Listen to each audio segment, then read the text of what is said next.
அறிவார்ந்த தமிழ் சமூக தம்பிதங்கைகளே, பேரன்பு மிக்க பெற்றோர்களே, தமிழர் நாட்டில் ஒரு கன்னடர் உட்கார்ந்துகிச்சு கன்னடர் வாழ்கிறார், தெலுங்கர் வாழ்கிறார், மலையாளி வாழ்கிறார், துளுவர் வாழ்கிறார், உருது வாழ்கிறார், இந்திக்காரர் வாழ்கிறார், மராட்டியர் வாழ்கிறார், பீகாரி வாழ்கிறார், போஜ்பூரி வாழ்கிறார், குஜராத்தி வாழ்கிறார். எல்லாரும் வாழ்கிற ஒரு நிலத்தில் தமிழ் பேரின மக்களை பார்த்து உன் மொழி சனியன், உன் மொழி முட்டாள்களின் பாசை, உன் மொழி காட்டுமிராண்டி மொழி, உன் மொழியில் என்ன இருக்குது அப்படின்னா, என் மொழியில் என்ன இருக்கிறது என்றால் மற்ற மொழியில் எல்லாம் இருக்குதா என்ற கேள்வி வருதா இல்லையா? வருதா இல்லையா? ஏன் தெலுங்கில் எல்லாம் இருக்காப்போ, கன்னடத்தில் எல்லாம் இருக்கிறதா, இந்தியில் எல்லாம் இருக்கிறதா? எப்படி இது? எப்படி இது? என்ன இது பேசுறாரு? எனக்கு மொழியாபிமானம் இல்லை, இனாபிமானம் இல்லை, தேசாபிமானம் இல்லை. சமூக தொண்டு செய்கிறவனுக்கு இதில் எந்த அபிமானமும் இருக்கக்கூடாது. சரி, மொழி அபிமானம் இல்லை, ஈனாபிமானம் இல்லை, தேசாபிமானம் இல்லை, எதுவும் இல்லாமல் சமூகம் எங்கிருந்து வந்தது? எந்த சமூகத்துக்கு தொண்டாட்டினாய்? பதிலாற்றருக்கு சின்ன வெங்காயத்துக்கிட்டு இருக்கா, பெரிய வெங்காயத்துக்கிட்டு இருக்கா? எந்த வெங்காயத்துக்கிட்டு இருக்கு? யார்கிட்ட இருக்கு? யார்கிட்ட இருக்கு? தேசமே இல்லை, தேசப்பற்றே இல்லை, தேச அபிமானமே இல்லை. அவர் எப்படி திராவிட நாடு வரும்? தேசமே இல்லை, அப்புறம் எப்படி தமிழ்நாடு தமிழருக்கு இந்த முழக்கம் எங்கிருந்து வரும்? எங்கிருந்து வரும்? தமிழ் காட்டுமிராண்டி மொழி, தமிழ் முட்டாள்களின் பாசை, தமிழ் சனியனில் ஒண்ணுமில்லை விட்டு ஒழியுங்கள், தமிழ் தமிழ் என்று பேசுகிற தாய்ப்பால் பைத்தியங்கள், தமிழ் படித்தால் பிச்சை கூட முடியாது என்று சொல்ற நீங்கள், நான் தமிழன் எப்படி, இவன் தமிழச்சி எப்படி, இங்கே இருக்கிற தமிழர் எப்படி? நான் தமிழிலே பேசுவதால், தமிழை தாய்மொழியாக கொண்டதால் நாங்கள் தமிழர்கள். தமிழே இல்லை என்றால் தமிழர்கள் எப்படி நாங்கள் வந்தோம்? எப்படி நாங்கள் தமிழர்கள்? தமிழ் இல்லாமல் தமிழர்கள் எப்படி? பிறகு எப்படி தமிழை ஒழிக்க வேண்டும் என்று சொன்னீங்கள்? தமிழர் தலைவர் என்று பட்டத்தை வைத்துக் கொண்டு புத்தகம் எழுதினீர்கள்.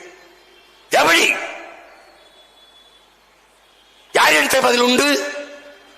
யாரிடத்திலே? தமிழே இல்லை என்றால் தமிழன் எப்படி இருப்பான்? அதற்கு தலைவன் எங்கிருந்தா வருவான்? யார் வருவான்? என்னது இது? கொடுமடா. தமிழை சனியன் என்று சொன்ன விட்டு ஒழியுங்கள் என்று சொன்னவன் தன்மானமிக்க தமிழ் பேரினத்திற்கு, மானத்திற்காக உயிரை விட்ட ஒரு இனத்தின் கூட்டத்திற்கு தந்தையாக எப்படி இருக்க முடியும்? கொடுமை.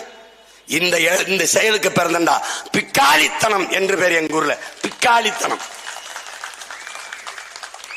பித்தன், பித்தால், பித்தாளி, பிக்காளி அப்படின்னு அர்த்தம். சுத்த பைத்தியக்காரன் அர்த்தம்.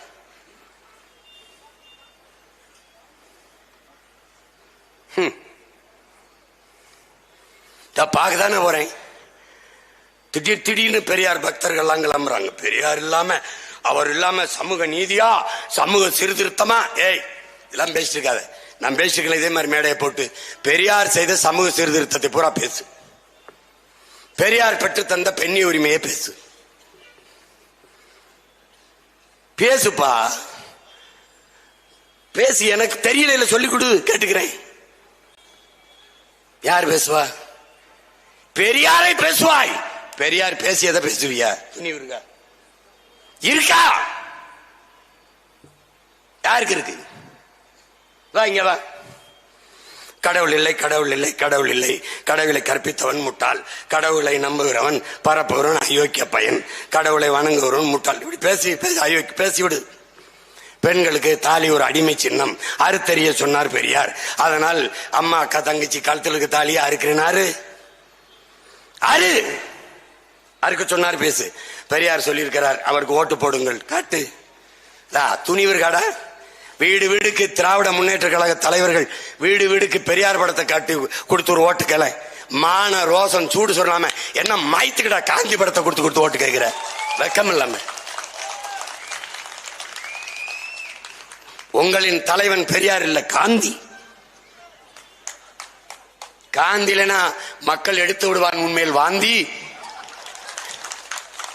நீ அடைந்து விடுவாய் சாந்தி. அவ்வளவுதான், முடிஞ்சு போச்சு.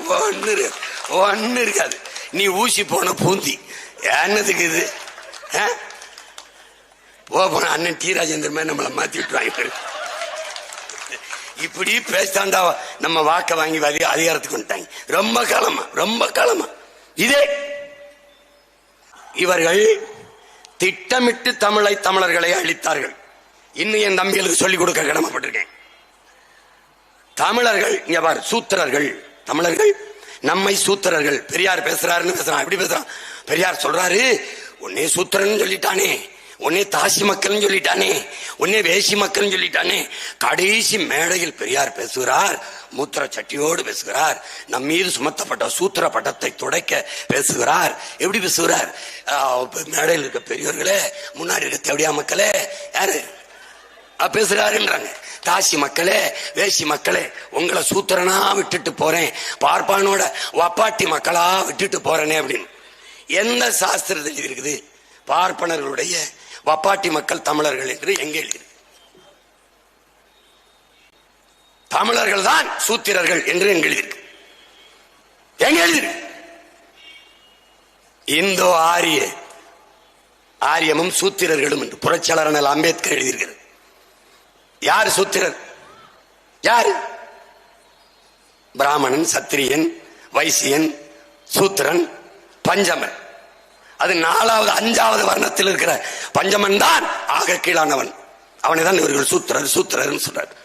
அவர் இந்த நிலப்பரப்பு முழுதும் வாழ்கிற ஒடுக்கப்பட்ட பிற்படுத்தப்பட்ட மக்களை இந்த சூத்திர பட்டம் குறிக்கிறது. அது 75-80 விழுக்காட்டு மக்கள் என்று அவர் பதிவு செய்கிறார். தமிழ்நாட்டில் இத்தனை மொழிவழி தேசிய மக்கள் வாழ்கிற நிலத்தில் தமிழர்களை மட்டும் தாசி மக்கள் சூத்திரர்கள் என்று சாஸ்திரம், பார்ப்பன சாஸ்திரம் சொல்லிவிட்டது என்று பெரியார் சொல்ல காரணம் என்ன? மேடையில உங்களை தாசி மக்கள்னு சொல்லிட்டான், உங்களை வேசி மக்கள்னு சொல்லிட்டான், உங்களை சூத்திரன்னு பாப்பான்னு சொல்லிட்டான். அப்படின்னா உங்களை சொல்லல, நம்மை சொல்லிட்டான் என்று சொன்னால் நீ எங்காலு. உங்களை சொல்லிட்டான்னா நீ யாரா? நீ யாராடே? நீ யாரா?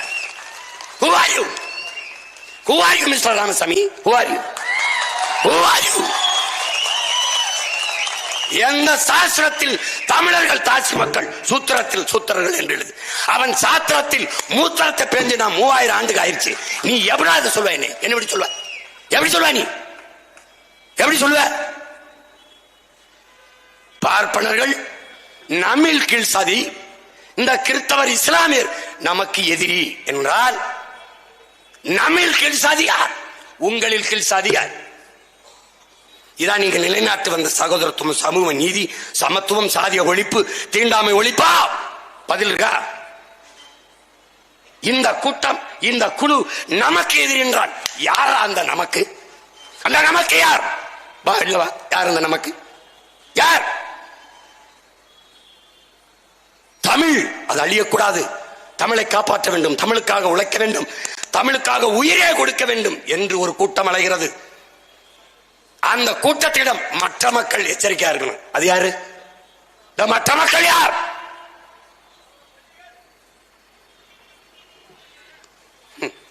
ஒரு கேள்விக்கு பதில் இருக்காது. அவதூறை தவிர கொண்ட வேற ஏதாவது இருக்காடா? இருக்கா? நாங்க யாரு தெரியுமாடா? எங்கள் மேல் வீசப்படுகிற விமர்சன அவதூறு கற்களை அடுக்கி அடுக்கி எங்களுக்கான கோட்டையை கட்ட வந்த வீரர்களா நாங்க. நீ வீசி நீ என்ன வீழ்ந்துருவேன் நினைக்கிறியா?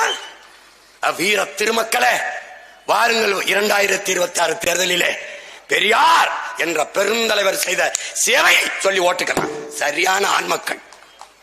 நான் பிரபாகரன் என்ற பெருவீரன் இந்த நிலத்திலே தடை செய்து வைக்கப்பட்ட இயக்கத்தின் தலைவனை தூக்கி கொண்டு வருகிறேன். அவன் இந்த மண்ணுக்கும் மக்களுக்கும் தமிழ் தேசிய மக்களுக்கும் செய்ததை நான் சொல்றேன். பெரியார் செய்தி சொல்லி ஓட்டுகள் பாப்போம். கேடு.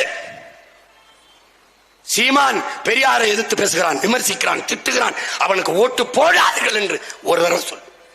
இதே மாதிரி மேடையில் சொல். துணிவு இருக்கா? இருக்கா? என்னது? அறிவார்ந்த பெருமக்களே, நல்லா கவனிங்க. எங்க இருக்கு பாருங்க. கல்லுக்கு எதிராக தன் தோட்டத்தில் இருந்த தென்னை மரங்களை வெட்டினார் பெரியார். இது ஒரு பெரியார். யாரா அறிவார்ந்தவன் செய்யற செயலாடாடே. என் தோப்பல கல்லறைக்கு அனுமதி இல்லை, அவ்வளவுதானே. 150 ஆண்டு கால தென்னையை வெட்டி அவனா சாய்ப்பானா? இது அறிவுள்ளவன் செய்யற செயலா? இது செஞ்சிட்டார், பெருமையா படிக்க வச்சான், படிச்சிட்டோம். அடுத்த ஆண்டு கள்ளுக்கடையை திறந்து வைத்தார், கல்வெட்டில் பெரியார் பெயர். இது ஒரு பெரியார். இது ஒரு பெரியார். மதுவிலக்கு அவசியமற்றது. உலகில் எந்த நாட்டிலே மது இல்லை. மது குடிக்க வேண்டாம் என்பது கட்டிய மனைவியோடு பொண்டாட்டியோட படுக்க வேண்டாம் என்பதற்கு சமம். இது ஒரு பெரியார். அறிவார்ந்த என் தமிழ் சொந்தங்களே, பேரன்பு மிக்க என் பெற்றோர்களே, இதுல என்ன பெரியார்? உங்கள் தந்தை பெரியார். எந்த பெரியார்? உங்கள் தந்தை பெரியார். என்ன இது? திருக்குறள் மலம். திருக்குறள் மலம். இது ஒரு பெரியார். உன் வேதம், உன் மார்க்கம் எது என்றால், உன் மதம் என்றால் வள்ளுவம் என்று சொல். உன்னுடைய மறை எது என்றால், வேதம் எது என்றால் நீ திருக்குறள் என்று சொல். இது ஒரு பெரியார். இதில் எந்த பெரியார் தந்தை பெரியார்? எந்த பெரியார் தந்தை பெரியார்? பார்ப்பனனுக்கு பயந்து இஸ்லாமியர்களுக்கு நாம் இடஒதுக்கீடு கொடுத்தது, சாணியில் கால் வைக்க பயந்து மலத்திலே கால் வைத்ததுக்கு சமமாகிவிட்டதே. இது ஒரு பெரியார். துலுக்கன் இந்த நாடா? ஓ நாடு, நீ தமிழனா? உனக்கு இங்க என்ன இடம்? நீ போ பாகிஸ்தானுக்கு போ, நீ ஆப்கானிஸ்தானுக்கு போ. அறிவார்ந்த பெருமக்களே, RSS பிஜேபி காரன் கூட இஸ்லாமிய பெருமக்களை, இஸ்லாமிய சொந்தங்களை வெளிநாட்டவன் என்று சொல்லல. உனக்கு பாகிஸ்தான் ஒரு நாடு வந்துருச்சு, அங்க ஓடுன்னு நான் சொல்றான். ஆனா இந்த பெருமகனார், உனக்கு இந்த நாட்டுல என்ன வேலை? நீ இந்த நாட்டவனே இல்லை, வெளிநாட்டுக்காரன், நீ ஓடு பாகிஸ்தானுக்கு ஆப்கானிஸ்தானுக்கு என்கிறார். ஐயா பெரியார் அவர்களே, நீங்கள் யார்? நீங்கள் இந்த நாட்டவரா? உங்கள் தாய்மொழி தமிழா? நீங்க தான் பெரியதாயிருச்ச. இங்கிலீஷ்ல தானே அறிவு இருக்கு, இங்கிலீஷ்ல நாகரிகம் நக்குது. அப்ப என்ன மயத்துக்கு தமிழ் எழுதுன? நீ இங்கிலீஷ் எழுதிட்டு போண்டிதானே? உன் பிரசாரத்தை பூரா, உன் பரப்புரைய பூரா நீ இங்கிலீஷ்லயே பேசிட்டு போண்டிதானே? இங்கிலீஷ் வரல, அதை தமிழ்ல சொல்லி இங்கிலீஷ் மொழிபெயர்ப்பாளர் வச்சு இங்கிலீஷ்ல எழுதி வச்சு போயிருந்தா அன்னைக்கே காரி துப்பி தூர போட்டு போயிருப்போம்ல. அந்த சனி எதுக்குடா நாங்க படிக்கணும்னு நீ எதுக்கு தமிழ் எழுதுன? தமிழ் காட்டுமிராண்டி மொழி என்றும், தமிழ் சனியன் என்றும், தாய்ப்பால் பைத்தியங்கள் என்றும், எப்படி தமிழ் முட்டாள்களின் பாஷை என்றும் தமிழிலே எழுதிய ஒருத்தரை, ஏய் கொலவெறியா வருதுடா, எனக்கு கொலவெறி வருது. அவங்க நிறுத்திருக்காங்க. அப்படி மிரட்டி எல்லாரையும் பேச வச்சா பயந்துருவேன். தம்பி தம்பி வெறி கொண்டுருவேன், பார்த்துக்கணும். நீங்க ஒரு கேள்விக்கு பதில் இருக்கா? அறிவார்ந்த பெருமக்கள், என் தங்கைகள், கற்றறிந்த என் தம்பி தங்கைகள், பேரன்பு மிக்க பெற்றோர்கள், பெண்ணிய உரிமையை பார். பெண்ணிய உரிமை, சமூக சீர்திருத்தம். சேலத்தில் 1971 நடந்த மாநாட்டில் 3வது தீர்மானமா போடுறார். என்ன போடுறார்? கணவன் மனைவி திருமணம் செய்து வாழ்கிற ஒரு பெண் தன்னுடைய கணவன் பிடிக்காம இன்னொரு ஆண்மகளோட அவனுக்கு விருப்பமாயிருச்சு, இச்சையாயிருச்சு, அவளை விரும்பிட்டாள் என்றால், அந்த ஆண்மகனோட கணவனோடு வாழ்ந்து கொண்டு இருக்கும் போது இன்னொரு ஆண்மகனோட உறவை வைத்துக் கொள்வதை குற்றமாக கருதக்கூடாது. இது தீர்மானம். எவ்வளவு பெரிய சமூக சீர்திருத்தம்! ஆனால் உண்மையிலே சமூக சீர்திருத்தம் எப்படி? இந்த இணையரோடு வாழ பிடிக்கவில்லை என்றால் சட்டப்படி மனமுறிவை பெற்று வெளியேறி நீ விரும்பிய ஆண்மகனோடு வாழலாம். இதுதான் முற்போக்கு சீர்திருத்தம், பெண்ணிய உரிமை. பிடிக்காத திருமணத்தில் வலுக்கட்டாயமாக வாழ்ந்தே ஆக வேண்டும் என்ற நிர்பந்தம் கூடாது. இதைத்தான் பாரதி பாடுகிறான். கட்டாயமாக கட்டி வைக்கும் இந்த திருமணத்தை காலால் மிதித்து தள்ளுவாங்கிறான் பாரதி. அறிவார்ந்த பெருமக்களே, இது எப்படி கணவன் இருக்கும் போதே இன்னொரு ஆண்மகனோட தொடர் வைத்துக் கொள்வதை குற்றமாக கருதக்கூடாது. இதான் அவர் பெற்றுத்தந்த. எப்படி? இப்ப நான் ஒரு கேள்வி கேட்கிறேன். திருமணம் செய்து கூடாது, கல்யாணம் செய்யக்கூடாது, அதுதான் பெண்களை அடிமைப்படுத்துது. கல்யாணம் பண்ண பிறகு புள்ள குட்டி பிறந்தங்கிற நிர்பந்தம் வந்துருது. புள்ள குட்டி பெற்றா அதுக்கு எப்படியாவது சொத்து சேர்க்கணும்னு ஒரு நிர்பந்தம் வந்தது. இது யாரு? இது ஒரு பெரியார். ஆனால் கல்யாணம் பண்ணக்கூடாது, பண்ணா பெண்ணை அடிமைப்படுத்துது. 72 வயதில் 26 வயது பெண்மகளை எதற்காக திருமணம் செய்தீர்கள்? இது ஒரு பெரியார். திருமணம் செய்து விட்டீர்கள், சரி, உங்களுக்கு குழந்தை குட்டி இல்லை, என்ன மாயத்துக்காக சொத்து செத்தீர்கள். ஏதாவது பதில் இருக்கா? பதில் இருக்கா? இது ஒரு பெரியார். அறிவார்ந்த பெருமக்களே, பெரியாரின் பெருந்தொண்டர்களே, வழிபாட்டாளர்களே, இதில் எந்த பெரியார்? உங்கள் தந்தை பெரியார். தம்பி, இது ஒரு ட்ரெய்லர் தான். 2 மணி நேரம் நான் தொடர்ச்சியாக பேசுவேன். இந்த களம் அதுக்கான களம் இல்லை. ஏன்னா இதை பேசினா நாளைக்கு பொதுக்கூட்டத்துக்கு அனுமதி தருவாங்களான்னு தெரியல. அதனால பேசுவோம், பேசவே கூடாதுன்னு சொல்லக்கூடாது. புரியுதா? வா பேசுவோம், ஜெயிச்சிரு, வா பார்ப்போம். திராவிட அரசியல், திராவிட சித்தாந்தத்தின் தொடக்கம் பெரியார் என்றால், தொடங்கிய இடத்தில் தமிழ் தேசிய அரசியலின் தொடக்கத்தை தொடங்குவதற்கு இந்த நிலத்திலே, அதே நிலத்திலே தமிழ் தேசிய புரட்சி, அரசியல் புரட்சியை ஊண்டுவதற்கு நேருக்கு நேர், நெக் டு நெக், நெஞ்சுக்கு நெஞ்சு சண்டை.